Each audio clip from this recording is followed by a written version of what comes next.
इसको लोगों ने क्यों समझ लिया कि ये खातून को मरने का हुक्म दिया जा रहा है और फिर एक कल्चर जैसा कि आज डेवलप हो चुका है। तो इस किताब के हवाले से आप बयान करें।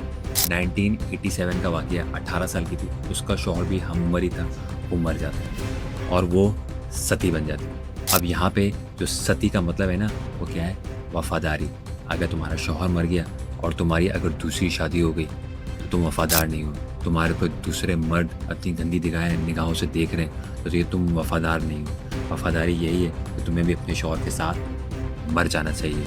तो ये जो रूप कंवर है, वो जब सती जो है वो रिवायत के नाम पर उसने अपनी जान दे दी और जो उसकी जो राख थी ना, उसकी राख को उसको कहा गया ये पाकीज़ा है, ये इसकी पाकीज़गी की अलामत है और इसकी चीखों को है ना बख्ती कहा गया और जो है वो उसकी मौत को जो है ना वो देवी का जन्म कहा गया। हिंदुस्तान के अंदर एक ऐसा रवाज और एक ऐसी रस्म पाई जाती है कि जो बाहर से आने वालों के लिए बड़ी मायूब है और वो सोचते हैं कि ये किस किस्म का मज़हब है जिसमें इस तरह ख़वातीन के हुकूक़ को पामाल किया जाता है। ये कहानी है सती की और इसकी शुरुआत ख़ुद हिंदुओं की किताबों से होती है। हम पढ़ते हैं पुराणों के अंदर एक ऐसा वाक़या कि जो भगवान शिव से रिलेटेड है। शिव जी के बारे में एक स्टोरी आती है। उनकी एक बीवी थी जिनका नाम माता सती था। माता सती के वालिद का नाम राजा दक्ष था। राजा दक्ष ने एक दफ़ा यज्ञ का निवेदन किया। यज्ञ के आयोजन में उन्होंने तमाम देवताओं को इनवाइट किया। राजा दक्ष का जो यज्ञ था, यज्ञ का मतलब बुनियादी तौर पे ये होता है कि जब आग जलाई जाती है और उस आग में कुर्बानी दी जाती है मुख्तलिफ़ सामग्रियों की, जैसे कि फल हो गए, मसालेहजात हो गए। और उनका कॉन्सेप्ट ये है कि जब हम यज्ञ में उन चीज़ों की आहुति देते हैं, यानी कि जब सैक्रिफाइस करते हैं, तो वो आग एक ऐसा पोर्टल है जिसके ज़रिए वो देवताओं तक पहुंचती है और देवता जब उससे खुश होते हैं तो फिर हमें उसका अजर देते हैं। तो ये यज्ञ का बुनियादी तौर पे एक छोटा सा कॉन्सेप्ट है जो मैं आपको बता रहा हूँ। तो हुआ यूँ कि बड़े लेवल पर राजा दक्ष ने एक यज्ञ किया। उस यज्ञ में उन्होंने तमाम देवताओं को बुलाया, इंद्रदेव, वासुदेव, ठीक है, और वरुण देव, अग्निदेव, तमाम देवताओं को जो बड़े बड़े नामवर देवता हैं। लेकिन उन्होंने तमाम देवताओं के देवता महादेव को नहीं बुलाया, जो देवादिदेव महादेव हैं उनको नहीं बुलाया। तो उनकी जो बेटी है सती, उनका निकाह श्री भगवान शिव से हुआ था।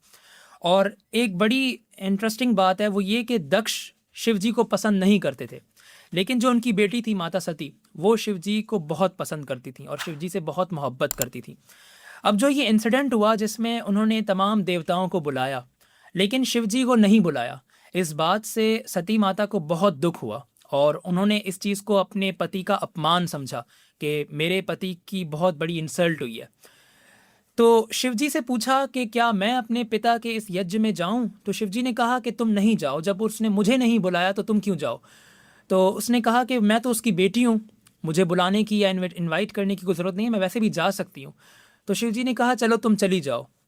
लेकिन जब वो वहाँ जाती है तो एक बहुत ही इंटरेस्टिंग मामला होता है। वो ये होता है कि वो कहती है सबके सामने कि तुमने मेरे पति का अपमान किया है, अपने बाप को कहती है, क्योंकि जिसको तुमने नहीं बुलाया वो तुम जानते नहीं हो वो कौन है। तुमने तमाम देवताओं को बुला लिया लेकिन मेरे पति को नहीं बुलाया जो तमाम देवताओं का भी देवता है, यानी कि शिव जी को नहीं बुलाया। तो चूंकि तुमने मेरे पति को नहीं बुलाया और ये मेरे पति का अपमान है, तो ये मेरे लिए डूब मरने का मकाम है कि मैं तेरी बेटी हूँ। तो आज तूने जो ये यज्ञ किया है, जिस आग में तू देवताओं के लिए आहुति दे रहा है, मैं अपने आप को आहुति के तौर पे पेश करती हूँ और मैं अपने आप को सेक्रीफाइस करती हूँ।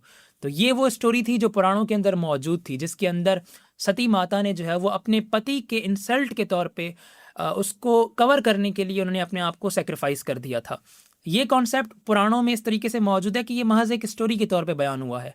पूरे पुराणों में, उपनिषदों में, वेदों में कहीं पर भी ये हुक्म के तौर पे नहीं आया कि आप जो है वो जब कोई शौहर का अपमान हो या कोई शौहर मर जाए तो उसकी जो औरत है वो अपने आप को यज्ञ में यानी कि आग में जला दे।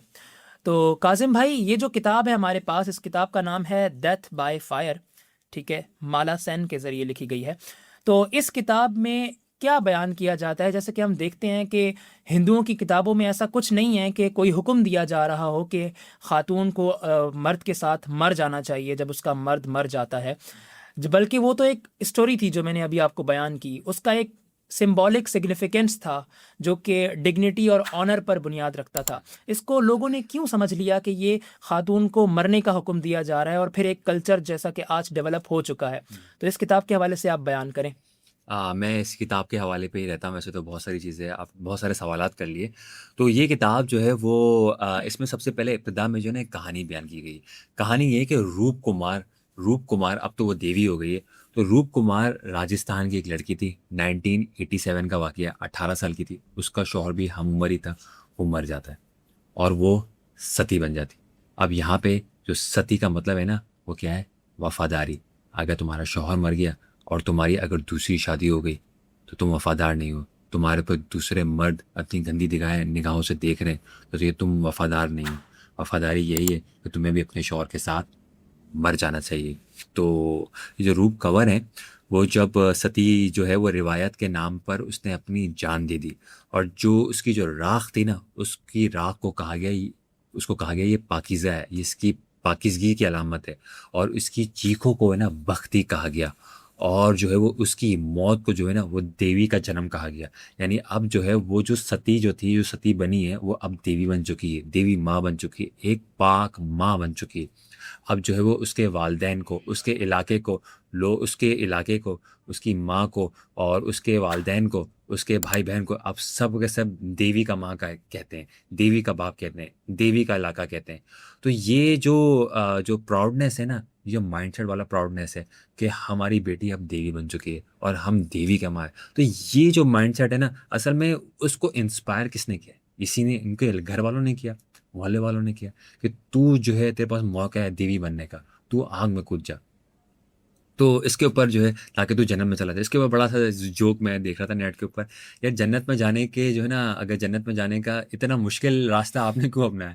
आपके पास तो हज़ारों मौके मौजूद हैं। ये इसके ऊपर सैल्यूट भी है कि जो है वो जन्नत में जाना ही है तो इतना मुश्किल जो है वो नहीं आपको अपनाना चाहिए था कि खुद जल जाए। तो अच्छा, यहाँ पे जो है ना ये माला सेन जो है यहाँ पे रुकती नहीं। वो हिंदुस्तान के माशरे के ऊपर ही बात करती है। वो क्या बात करती है? वो डाउरी पे ही बात करती है, जहेज़ के ऊपर। जहेज़ की वजह से और लड़कियों के और रिश्ते नहीं हो रहे। जहेज़ ना लाने की वजह से लड़कियों को जला दिया जाता है, आग कर दिया जाता है, घर में ताने दिए जाते हैं और हज़ारों लड़कियाँ इसी वजह से खुदकुशी कर लेती है, उनको जला दिया जाता है। सिर्फ वो यहाँ पे तक नहीं रुकती है, फिर वो आगे बयान करती है कि सिर्फ़ और सिर्फ जो अगर एक औरत प्रेग्नेंट होती है और वो पता चल जाता है कि ये सिर्फ़ और सिर्फ बेटी जनने वाली है, बेटों की ख्वाहिश की वजह से उन बेटियों को कत्ल कर दिया जाता है। हज़ारों हज़ारों, ये जो जब टेक्नोलॉजी आई थी एक्सरे की जो चेक करने की, मुझे एग्जैक्ट नाम याद नहीं आ रहा वो क्या मशीन को बोलते हैं, उस टेक्नोलॉजी आने के बाद तो हिंदुस्तान में सबसे ज़्यादा अबॉर्शन किए गए और सबसे ज़्यादा अबॉर्शन होने में बेटियाँ नंबर 1 पे। पता चल जाता है कि बेटी है तो मार दिया जाता है। और अल्ट्रासाउंड सिर्फ करके जो हाँ, मारते हैं। अल्ट्रासाउंड करके जो है वो यहाँ पे जहेज़ का मामला है, यहाँ पे बेटों की ख्वाहिश है। दूसरी बात ये है कि औरतों के हुकूक, अगर एक औरत जो है वो बेवा हो जाती है तो किस माशरा जो है किस गंदी निगाह से उसको देखता है। और ये जो चीज़ है ना पाकिस्तान में भी है, हम भी वहीं से कलेक्ट कर रहे हैं कि अगर एक बेवा औरत है, आइए उसको इस्तेमाल करते हैं, आइए उसको जो है वो अपने प्लेजर की ऑफ़र करते हैं, आइए जो है वो पैसों के नाम पे जो है वो इसको जो है वो नौकरी के झांसा देते हैं। अगर एक औरत है वो कुछ कर नहीं सकती, वो मजबूर है, लाचार है, तो उसको इसका इस्तेसाल करते हैं।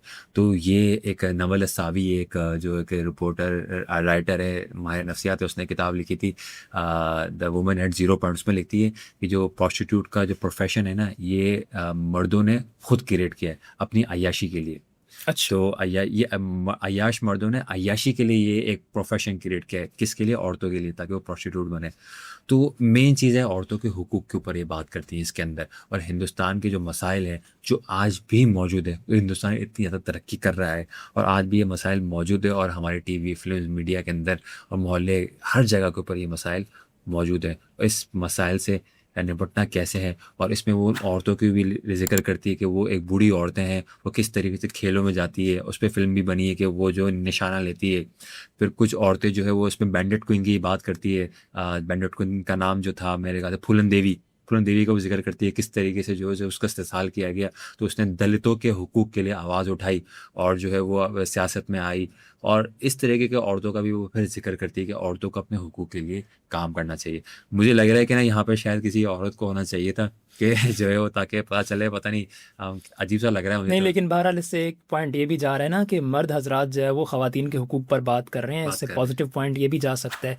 वरना तो अगर ख़ातून होती तो फिर वो कह सकते थे कि ये एक बायसनेस है कि ख़ातून है तभी अपने हुकूक पर बात कर रही है, और कोई मर्द जो है वो ख़ातून के हुकूक पर बात नहीं करता।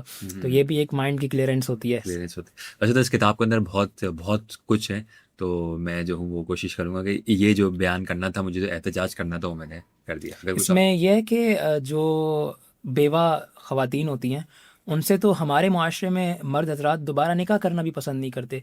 कि अगर कोई मर्द नई नई शादी कर रहा है, नौजवान है, तो वो उसकी पहली प्रायोरिटी यही होती है कि कोई वर्जिन खातून उसको मिले। और अगर उसको पता चलता है कि वो खातून जो है वो बेवा है, तो वो मर्द जो शादीशुदा होगा और उसको तलाक हुई हुई होगी, वो भी उसके साथ शादी करना पसंद नहीं करता।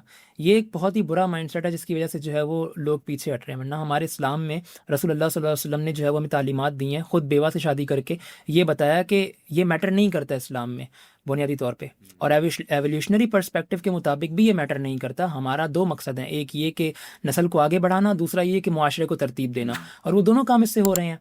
तो इस किताब में जैसा कि हमने सीखा, या आपने जैसे कि बताया कि उन्होंने हिंदुस्तान के कल्चर पर इस तरह से गुफ्तगू की है, तो मैं जहाँ तक समझता हूँ कि बुनियादी वजह जो ये ख़राबियाँ आती हैं वो ये आती है कि जब एक इंसान अपने जो किताबें हैं, अपनी जो उसका माखज़ है, उसको नहीं पढ़ता, जब उसका मुताला नहीं करता, तो उसको ये नहीं समझ में आता कि मेरा मज़हब मुझे क्या सिखाता है और मैं किस तरफ जा रहा हूँ। यही वजह है कि वो जो स्टोरी मैं बयान कर चुका था उसका एक सिंबॉलिक सिग्निफिकेंस था। उस स्टोरी को उन्होंने बढ़ा चढ़ा के कहाँ से कहाँ पहुँचा दिया। जिस चीज़ का हुक्म था ही नहीं, उस चीज़ को हुक्म के दर्जे पर ले आए और ख़ातून को इतना पस्त समझ लिया, माज़अल्लाह। ठीक है, तो इस चीज़ से हम भी सीख सकते हैं कि हमें भी अपनी असल तालीमात को पढ़ना चाहिए, सीखना चाहिए, ताकि मुआशरे के अंदर ख़वातीन को वो हुकूक दिए जाएँ जो हमारे मज़हब ने हमें सिखाए हैं। और ये चीज़ मैं हिंदुओं के लिए भी कहता हूँ, उनके मज़हब ने भी ख़वातीन को हुकूक दिए हैं, सिखाए हैं। मसला सिर्फ इतना है कि उनके लोग अपने हुकूक को पढ़ते नहीं हैं, मुतालिया नहीं करते। अक्सर आवाम जो है उनकी उन लोगों पर मुश्तमिल है कि जिनको ना संस्कृत पढ़ने आती है, ना उन्होंने कभी गीता खोल के पढ़ी होगी। ये मसाइल है।